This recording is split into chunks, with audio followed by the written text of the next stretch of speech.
আমাদের এতটুক রাস্তা হলো পাকা।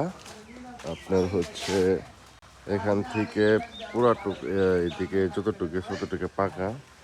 আবার এখান থেকে দেখেন মাটি রাস্তা। আবার সামান্য ভারী বৃষ্টি হলেই কিন্তু এই রাস্তা দিয়ে যাতায়াত করা অসম্ভব। দেখেন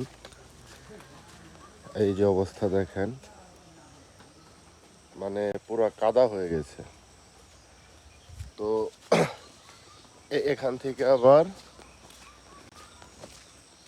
এতটুক পুরাটাই পাকা, শুধু এতটুকুই হচ্ছে মানে পুরা যদি বৃষ্টি হয় এই জায়গাটুক এই চলাচল করতে সমস্যা হয়ে যায়। আমাদের এলাকার চেয়ারম্যান এবং কি মেম্বার সবার দৃষ্টি আকর্ষণ করছে আমাদের এতটুক রাস্তাটা একটু ক্লিয়ার করে দিবেন, না হলে আমাদের গ্রামে চলাচল করা অনেক কষ্ট হয়ে যায়। তো দেখেন সবাই ভিডিওটা। আপনার এখান থেকে ওই যে ওই পর্যন্ত কাঁচা, আনালে এতটুক থেকে আলিমের বাড়ি পর্যন্ত পাকা।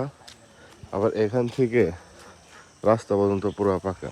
মাঝখানে এই যে আপনার এই ব্রিজ, কালাচান মামার এই ব্রিজ থেকে ওই যে রাজল মামার দোকান পর্যন্ত এতটুক রাস্তাটা আপনারা